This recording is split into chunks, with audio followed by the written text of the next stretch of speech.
Welcome, everybody. Welcome to Sidebar Speaker Series. Sidebar is, if you are already a member, you must be familiar with it. But for those of you who are not, it's a career growth platform. It has a lot of features like it matches you with other senior leaders for peer groups. They have events like this. They have in-person events as well. There's one coming up in San Francisco called Spark. So check it out. Come meet the community. It's been a very vibrant community of people across product engineering and now a lot more from sales and go-to-market as well. My name is Sue Belagodu. I'm one of the founding members here at Sidebar. I host and lead Sidebar Speaker Series along with a couple other colleagues of mine who are also members of Sidebar. I'm a fractional product and growth leader. I was an AI co-founder about 2 years ago, and very soon realized selling AI products is going to be very difficult because the entire SaaS playbook had to go out the window. So that's what I do now. I work with startups, helping them validate their product market fit and then help them grow. But today, I have another fantastic fractional leader with us, Balki. Balki has been a fractional leader for a little over 2 years now, Balki, coming up Yeah, to two and a about. half years. Yeah, it's fantastic. And I love the way he runs his fractional business. He is obviously the founder CEO of Your CTO. And Balki and I were chatting the other day about how running a fractional business is becoming mainstream now with so many fractional practitioners and operators. But running a successful fractional business is very hard. There is a science to it. And I'm really excited to welcome Balki to this session and hear from him because he's definitely got the formula down to pat. So, Balki, welcome and thank you for presenting to our community today. There were quite a lot of RSVPs, so I'm sure for the ones that aren't able to be on the call today, they will watch it on demand. But we're the lucky ones who get to hear from you live. So take it away, Balki, all yours. Awesome. Thank you so much, Sue, and thank you, Sidebar. So, Sue didn't ask me, but I'll give a very short plug to Sidebar. I'm also a founding member, and I love every minute of being in Sidebar. So, as a solopreneur, as an independent consultant, it's hard to like fork up that kind of money, but I've had so many great experiences at Sidebar, especially with my cohorts. I've been pretty lucky with my cohorts. They support me morally, and more recently, they're even giving me leads. So it's been amazing to be a part of Sidebar. So I wanted to give that quick plug. So Thank yeah, you. we will. I'll jump into this. So yeah, I started this maybe 2.5 years ago, somewhat by accident, somewhat by intention, but I feel, today it's meant to be for my style and where I'm in my life. So I'm enjoying the journey, still learning. I probably have more questions than answers, but I'll share what I know. And I use this punchline like by the end of this session, I will give you a 90-day playbook that you can target to write companies and start meaningful conversations. I wanted to insert that sales pitch without cringing. I'm cringing a little bit, but I still did it. So I want to test your fractional spidey sense. That's me on both sides. So you have to guess which one is the real fractional CTO in these pictures. You can guess, you can type in the comments, or you can wait till the end because in the end I'll disclose which one is the real fractional CTO. There's a way to look at. You have a twin, Balki. There's two We of didn't know us. that. There's two of us. The one on the right, Bailey, the one on the right. Bailey's my cohort partner, so Oh, he gets it right. Awesome. I'll disclose at the end. okay.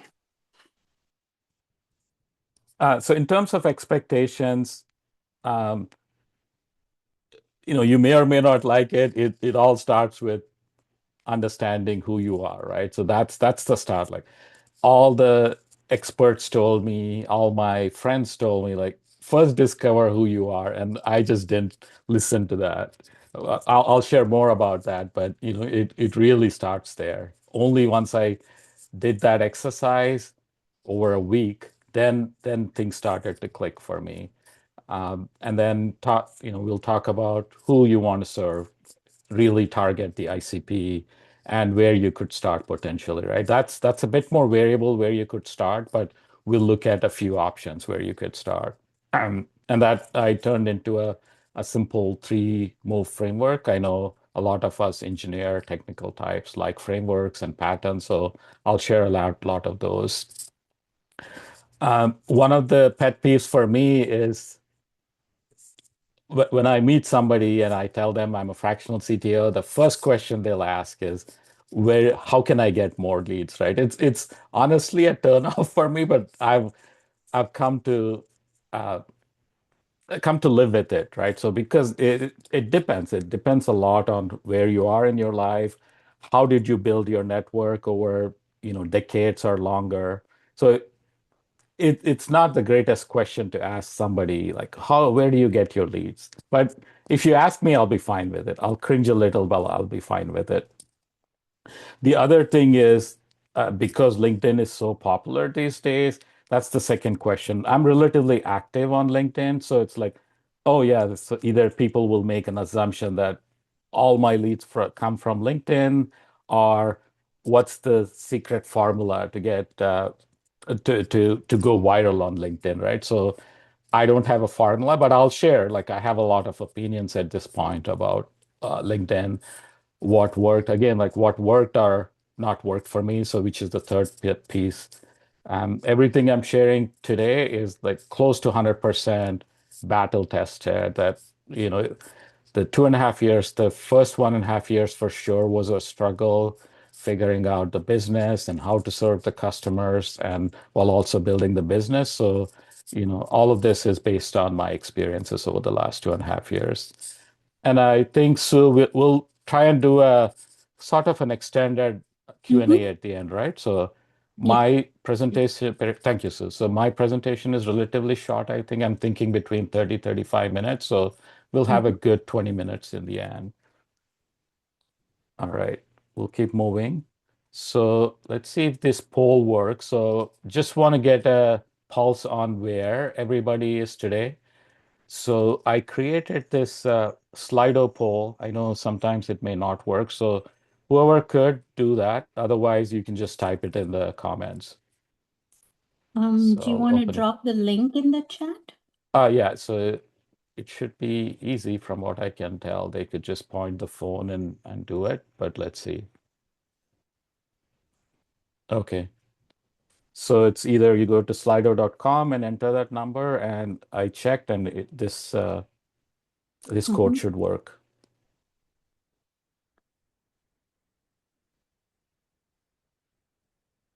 Let me know if it doesn't work.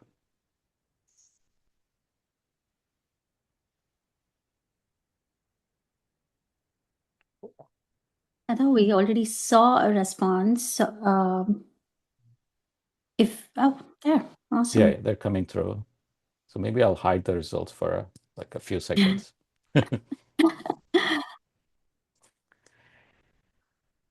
Just take 20 seconds.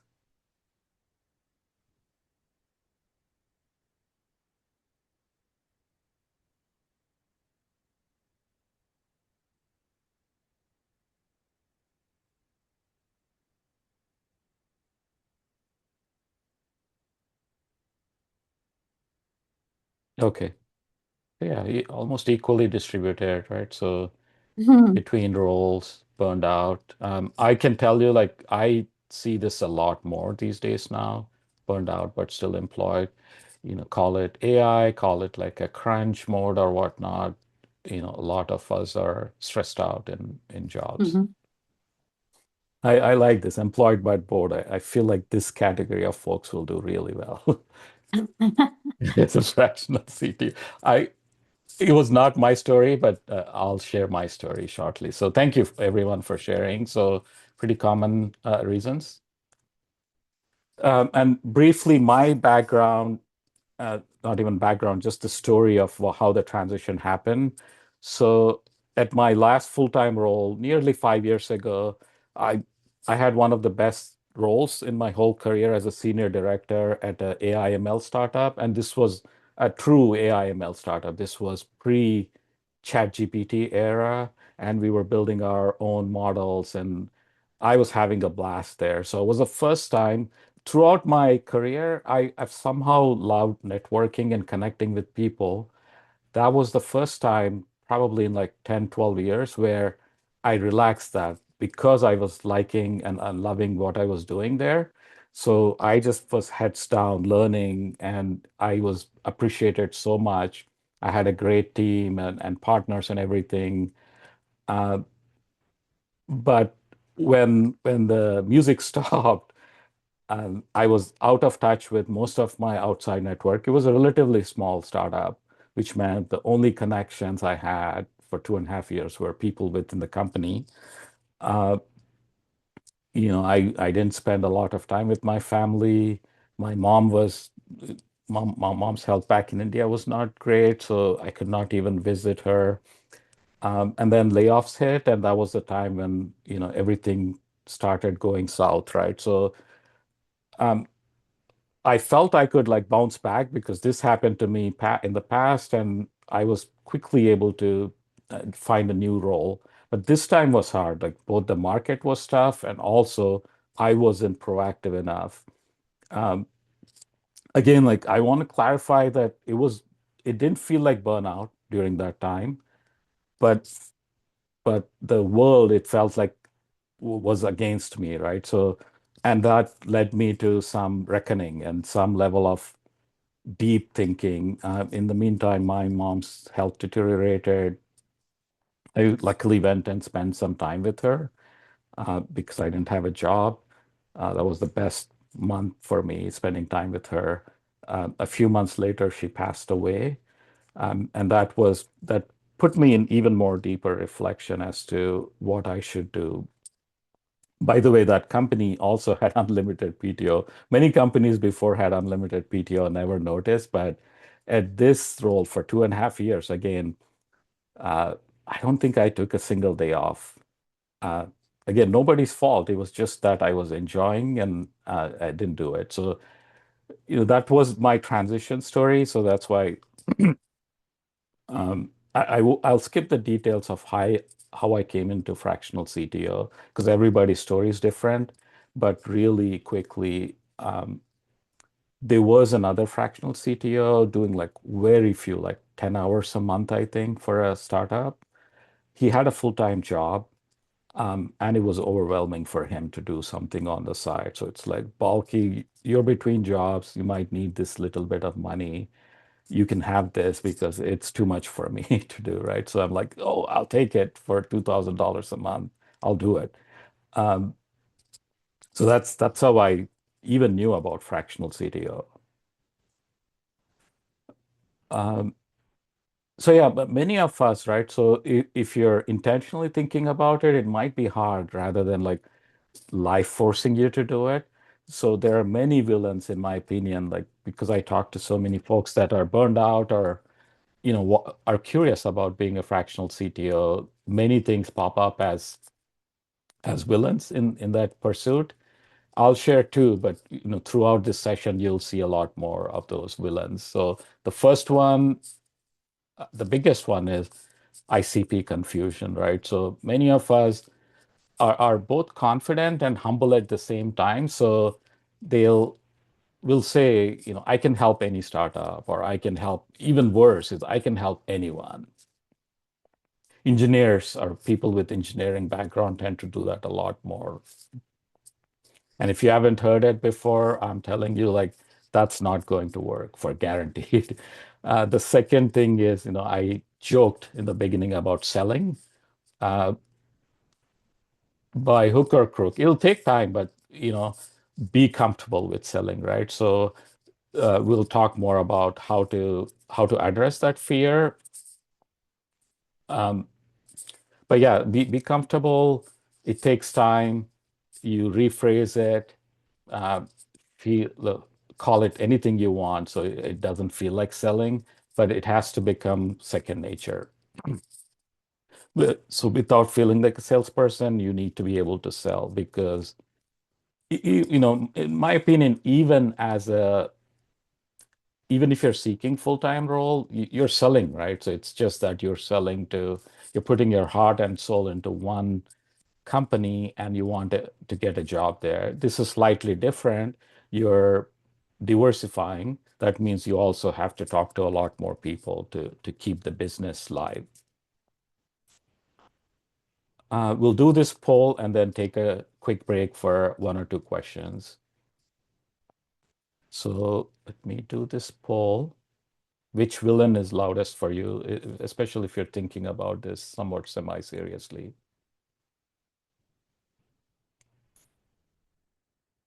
Oh, it's not showing the question. So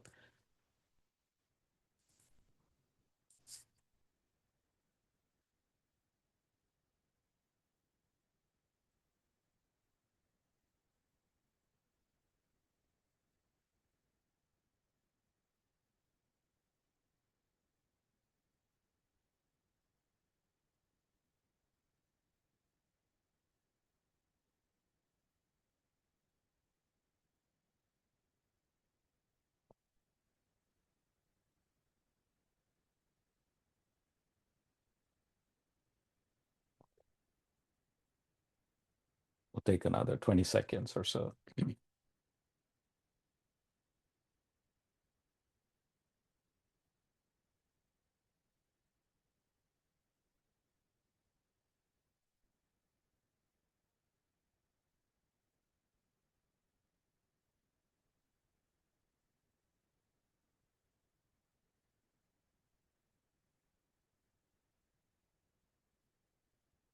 All three are competing.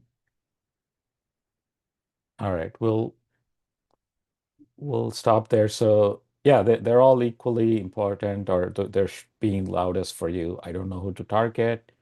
I hate selling and fear of rejection. I'll become the emergency engineer again. This one is interesting. It wasn't that a big deal for me. The other two were huge, but and this was slightly different.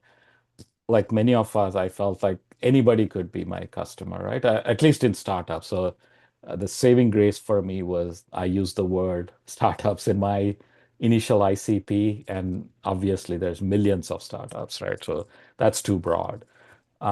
I did hate selling and fear of rejection, especially fear of rejection. Uh, when I start talking to some of you, I'll hear your thoughts, but for me, I'm not sure. My entire life, fear of rejection was the biggest thing. Don't get me wrong, it's still a big deal, but we have to get past that as well. And I think I hated selling because of fear of rejection.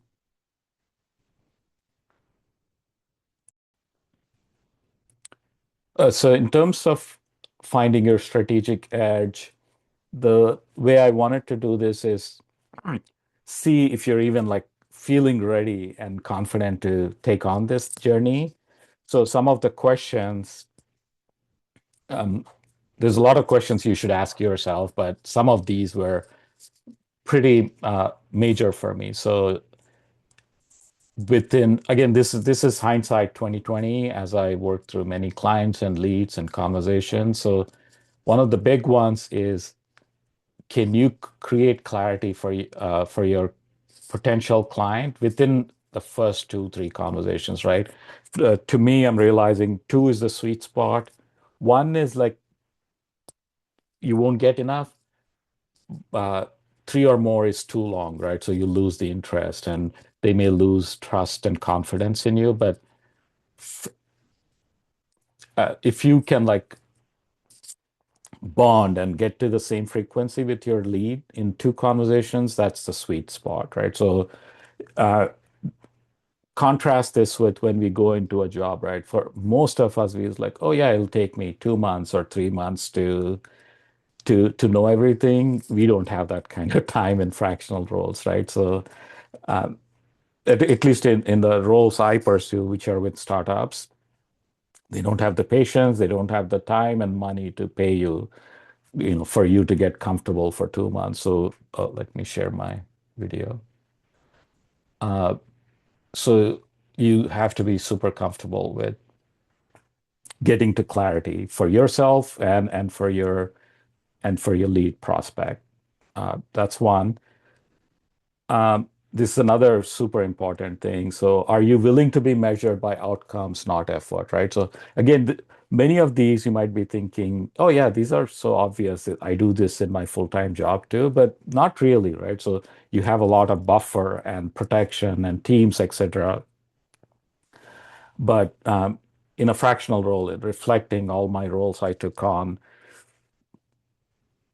if I highlighted my effort, I wouldn't consider that a successful role, actually, right? So be very comfortable to be measured by outcomes. You may be tempted to show your effort, how many hours, like effort is usually hours.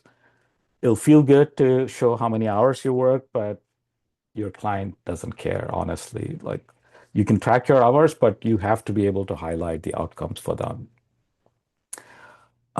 The other one is also somewhat obvious, right? So many of us are leaders in our companies, and we have teams and experts that can help us, and we can delegate without even blinking. But in most cases, you may not have that. Maybe uh, in my case, it was 100% of the time I didn't have the positional authority. Just had some fancy title like a fractional CTO or whatnot, but close to zero reports. Everything I had to do through influence. Um, so my edge after like it didn't start when 2.5 years ago. It took me probably a year and a half to come to this strategic edge. If you can see this, I help seed and Series A health tech companies reduce chaos, especially delivery chaos. And this was important for me. Prepare for the next round of funding. All of my clients, except maybe one which I'm negotiating with right now, wanted to raise either their first or second round of funding, and they needed a strong technical partner to be able to help them lay out the technical roadmap, product roadmap, all of that combined. Plus, obviously, they need to execute on a series of milestones, right? So that was important for them. And then my clients, my customers are all relatively small. So my goal was to not burn out the organization, but honestly was not to burn out the CEO because CEO is everything in that size companies. I saw a few questions or comments. Yeah, Balki, I think Sure. Rafi here is asking, what was your first low hanging fruit in terms of specific service to a defined group? Meaning, the first thing you said you could do. Was it CI/CD streamlining, risk assessment, etc.? What was your strategic edge? Was your strategic edge statements evolved over time? Yeah. So that's a few questions. Maybe I'll cover one or two now. The last part is a big yes. So as I mentioned, I was like, I'll help small Series A companies, and it felt small enough, and I was adamant on sticking to that, right? I was worried. I was ready, worried I would narrow too much, or I don't know what I was worried about, but that's what I started with. But over time, my clients and people who were coming to me helped me define this niche. By the way, an interesting story is I never worked in health tech until I started my fractional journey. Honestly, I wanted to stay away because I was in fintech. I was so deep in fintech. I liked fintech, but I did not like the compliance and the security. Uh, parts of that, right? So I knew beyond that there was like all of that plus privacy issues, right? So health tech, I didn't want to get into it, but again, like my most of my connections happen to be in that industry. And obviously, my first fractional client was a health tech client. So, excuse me. Again, like I could say the whether it was like the world telling me where to go or I didn't have a choice, but I love health tech now, especially early stage health tech. So that's, oh, is there an echo? I do not hear it, but I know a while ago by Shali, I think we, but no echo. Okay. Okay, so maybe try that, VBAT. Yeah. Um, so this is going Thank you. slower than I thought. So I'll keep moving. So we can Well, at least have like 10 minutes in the end for a question. yeah, of Okay, course. sounds good. Uh, so you can, this could be in my case again, because I work with very small startups, the CEO calls me when they need to dash, right? So maybe take 10 seconds to answer that in the chat, whether it's your current CEO, your current CTO, who are you reporting to, or the executive team. When do they call you? So, and that could help you define your strategic edge. I think Rafi had some good leading points there. Is it CI/CD? It's a pretty common one. Many companies start have gaps with either data or infrastructure. So if you are specialized in that, it's a pretty good way to start your journey, especially data. My background is not a lot of data. I mean, I've spent enough time in data, but I do come across a good number of folks that are struggling with data issues, data pipelines, data privacy, data security, etc. That could be your wedge if you're a specialist in that. So this one, I think Vaishali and a couple, Bailey asked about the ICP, right? So I I answered a little bit, but these are some of the parameters you can think about. What's the trigger moment for them, for your clients? Is it after they raise their funding or they got acquired, right? So these days, many companies are getting acquired by private equities. So is that a trigger moment for them to look for a new leader or a first leader sometimes? One of my specialties is because these are early stage companies, they tend to hire freelancers offshore.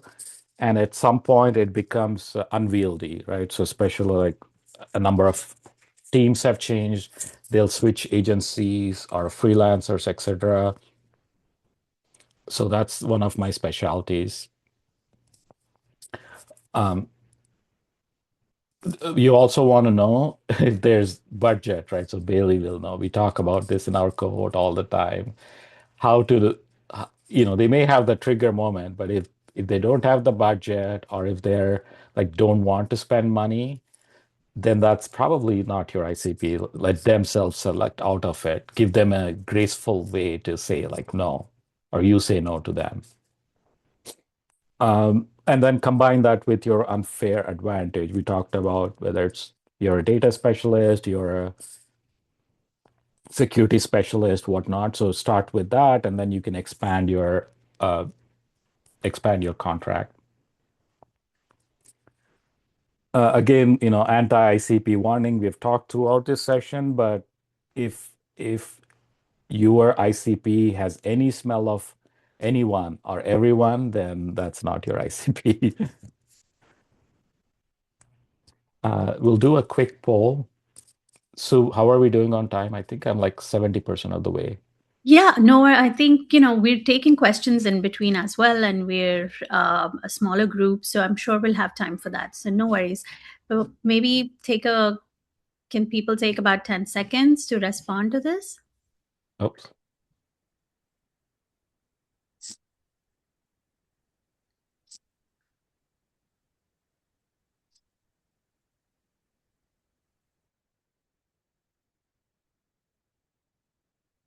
Obviously, I broke my own rule. It could be anything, right? But I just picked a few just to see.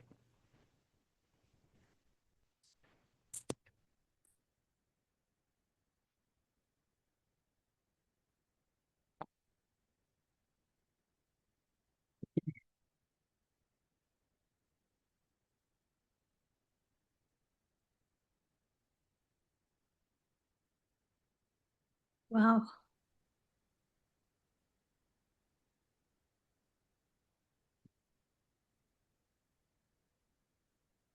Good stuff.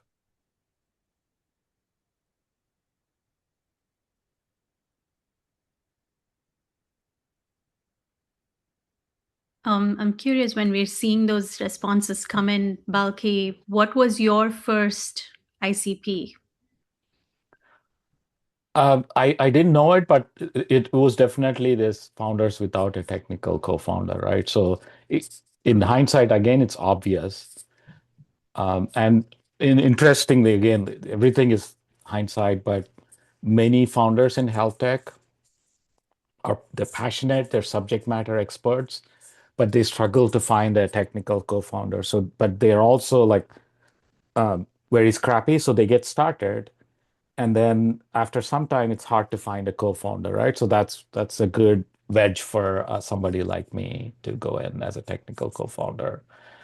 But I would again say that's not narrow enough. It's a good first step to pick one of these, but you should definitely combine with at least two other factors, right? So one could be your industry. Uh, the other could be the wedge we talked about, right? A data specialist Mhm. for fintech or prop tech companies with no co-founder. So narrow it as much as you can, and I can guarantee you there will still be thousands, if not hundreds of thousands of companies in that niche, right? So keep niching down is my advice here. Uh, Mhm. I like the legacy modernization as well. Many founders don't know it, but within your first couple of conversations, you'll be able to discover, and then you can start highlighting that, right?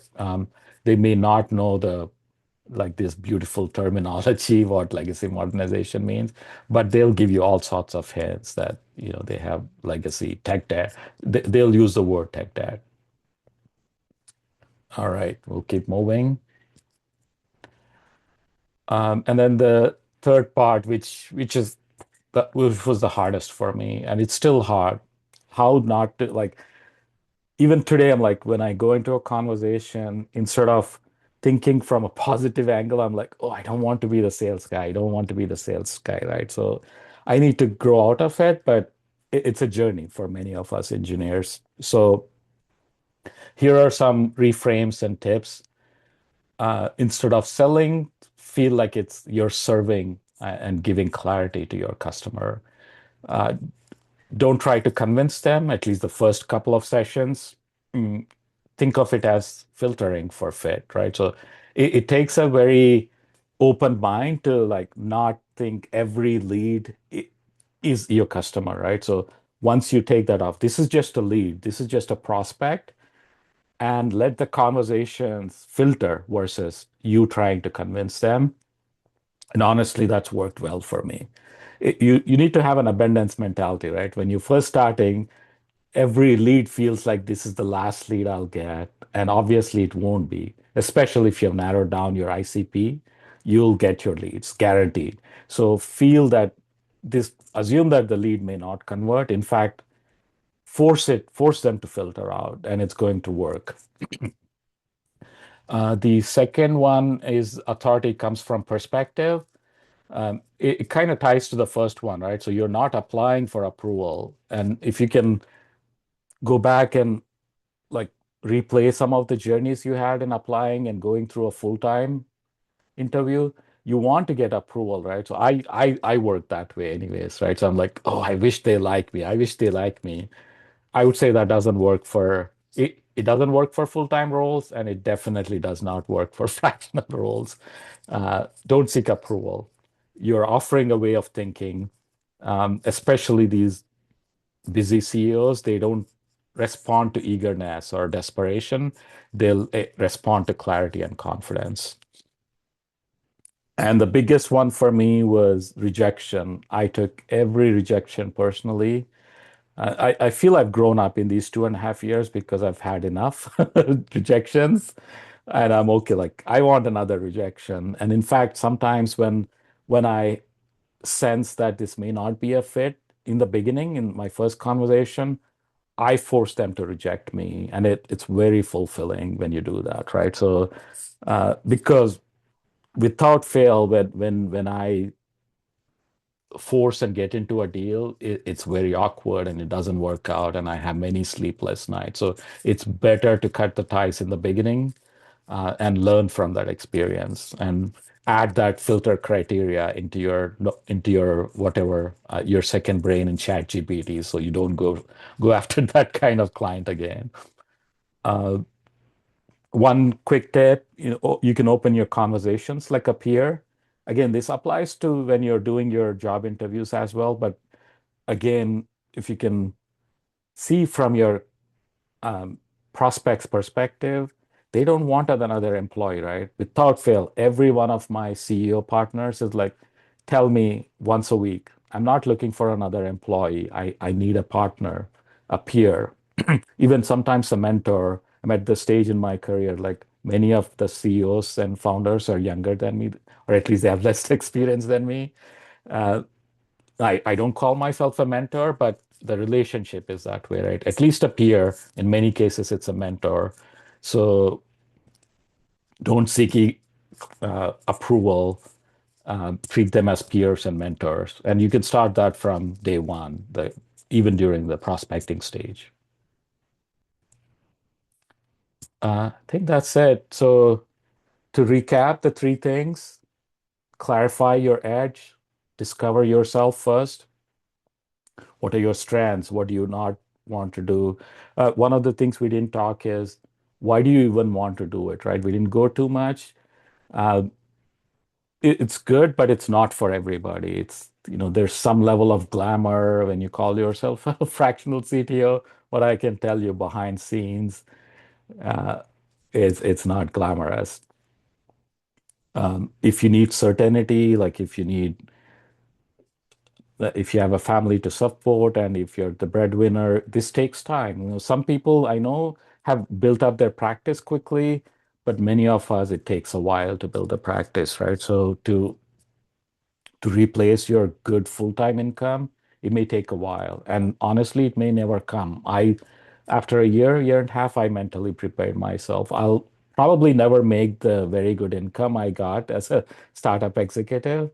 And I made my peace with it, right? So what I get instead is much more valuable, or at least that's what I tell when I sleep, uh, cry myself to sleep. So, but it's like any business, it takes time, right? So don't get desperate, don't get dejected.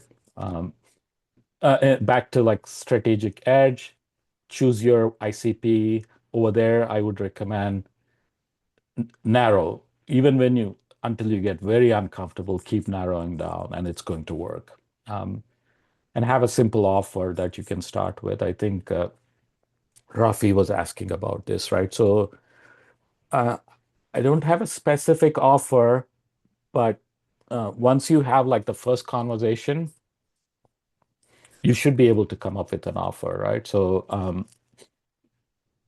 but based on your strategic edge, you could do a couple of offers, and if you want to talk through them with me, I'm happy to help. Um, so yeah, Thank we have. Oh, go ahead. So sorry. No, I was saying thank you, Balki. I think the recap, the three moves are so powerful. I think not just for a fractional CTO, I think all fractional roles, these three apply. And we had quite a few good questions, and I think it'll trigger a conversation. But I do want to get people's attention to the survey link I just dropped in the chat. Please take a quick minute to do that. It'll help us curate more sessions, and it'll help Balki understand, how the session was received and what he should do next. We take the NPS scores very seriously, so please take a minute to do that while Balki is responding to questions. I think, Balki, I want to bubble up one of the questions that V Bhatt had. I think that's Vaishali again. She had a really good question when you showed up the ICPs, how to narrow your ICPs, the Slido that said, are your ICPs, pick one of them. Hmm. And she said, more than one applies to me. So there should be an option that says all three or all four. Is anti-pattern to what you were saying, which is go more niche and keep cutting it down. And she Yeah. brings up a good point where she says not all states have a lot of startups like California does. Yeah. I feel your pain, and I know Balki does too because he's in Seattle. Uh, Portland, even smaller. Portland, even further. Alrighty. So I want to know a little bit about that. When it starts feeling like if we go into that really small niche and pitch there, will it lead to maybe not landing enough roles? I see your hand raised, but Vaishali, if you Yeah, want to come up, yes. yeah, Yeah. go ahead. So I guess while starting out, not every state or every local economy will have all the options, or maybe one major option. Uh, how would you position yourself? Would you be open to taking multiple different uh, assignments, different areas, open to serving multiple different areas, and then eventually you specialize in one? Because what happens is sometimes when economy, certain business or certain industry gets impacted with certain economic decisions, Hmm. everything goes down, Yeah. right? So it's more like, okay, I can be in financial service, I can serve customers in financial services, or I can serve customers in maybe automotive, or I can serve customers in manufacturing or something else, right? So how do you how do you build kind of a second layer, or have you thought about building a second layer for yourself? Uh, yeah, as I mentioned, it was harder for me to go. In fact, like I may not have mentioned, every single one of my clients came through referrals, right? So Okay. Yes. in my network, and again, like experts will say that's not sustainable. For now, I'm making peace with it, right? So my clients come from my referrals. I'm sharing that because it's also clarity for them, right? When I was Yeah. like, I'm a startup fractional CTO, they were confused. Yeah. And, out of respect, they didn't say anything. But when I started niching down, that's when they were like, oh, yeah, they were like referring like anything. Like, some days it's like more than I can handle uh, in terms of referrals. And it coincided exactly with me saying early stage health tech startups that don't have a technical co-founder. Okay. So I'm not answering your question directly, but I know the connection is there between niching down and getting, like, for me, that's what worked. The other thing is, Vaishali, where are you based? I'm in Michigan. Michigan. Okay. Yeah, Michigan has a few startups, but are you trying to go after startups? Yes, but Okay. that there is a huge automotive industry here too. Hmm. So Yeah. Good, it good. I have seen it over and over. If one automotive, if especially with what is going on in global economic scenario right now, Yeah, one single tariff decision can impact so much. that's true. Yeah.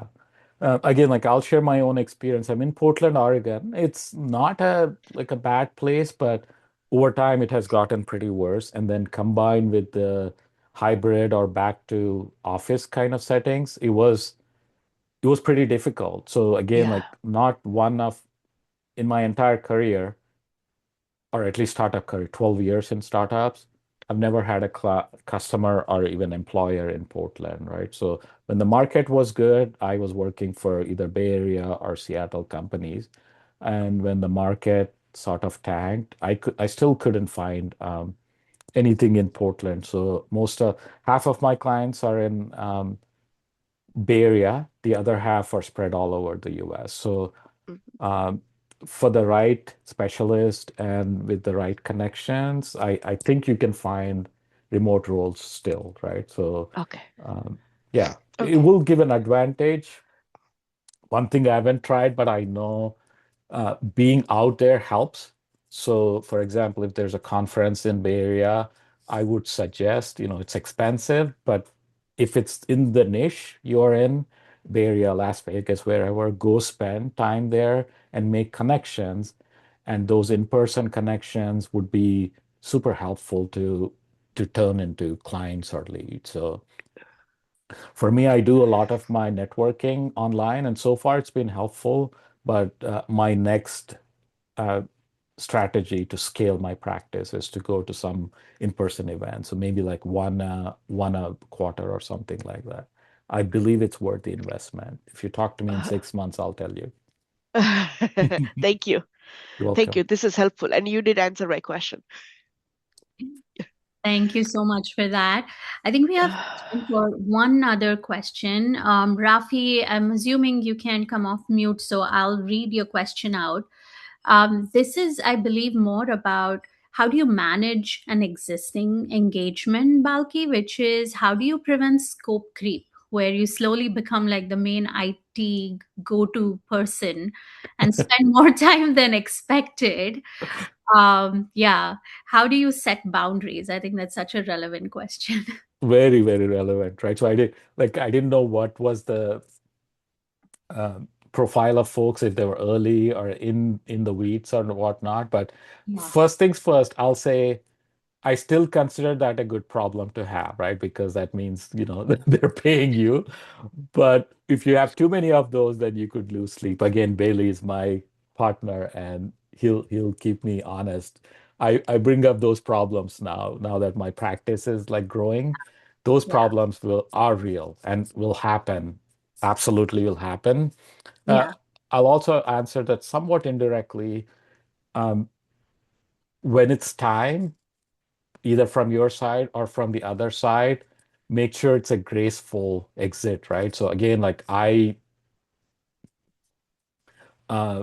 I I treated my first clients as full-time roles, even though like everything in the world tells you when it's fractional, it's by definition, right? So it's intermediate. It could Yeah. last a while, but the client is always thinking like what's next, right? Because they want your undivided attention and you cannot blame them, right? So and if you can't give that, then it's not a match. So my Yeah. first two clients, I had amazing experiences, but when I exited, they were not graceful because I wasn't mentally prepared and I didn't prepare myself and my client. And this is not it's time. Like, and I can give you even specific. In the first case, we actually raised $10 million, and I'm like, I was celebrating, but something unexpected happened, right? So the new investors wanted to bring their own CTO, and then everything went south within like a weekdays. It was like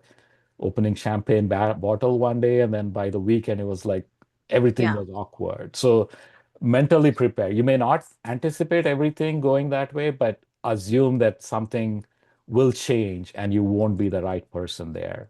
And Yeah. in the second case, it was like I mentored a person to grow into my role, and he was so good, and I was expecting it would take him 6 months, but within a couple months, he was ready to take on the role full time. And Yeah. now I was in that awkward position, right? So this is somewhat indirectly answering you, but if those awkward moments start showing up, even long before they show up, you should have the courage to prepare your CEO to like when it's time, we will shake hands and end this contract. It reminds me that pricing outcomes is a tough thing to do, but also the right way to go to win their trust. And one of my early mentors had said a big key, a key in fractional roles is preparing the company to exist without you.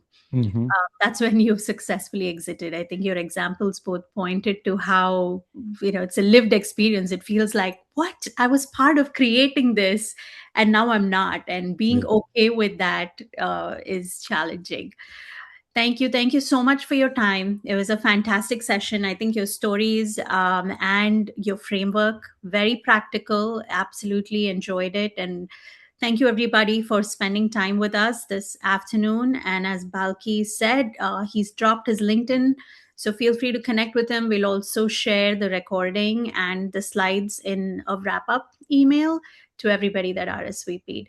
So thank you, Balki. Thank you for coming on and sharing. And apologies for the technical glitches in this call. Despite all of that, your talk was so engaging and people jumped back on. I'm so thankful for that. I was worried, like, will they come back again? They did. And like how? I mean, that was fantastic. So thank you Awesome. so much, everyone. Thank you, Thank Balki. you all.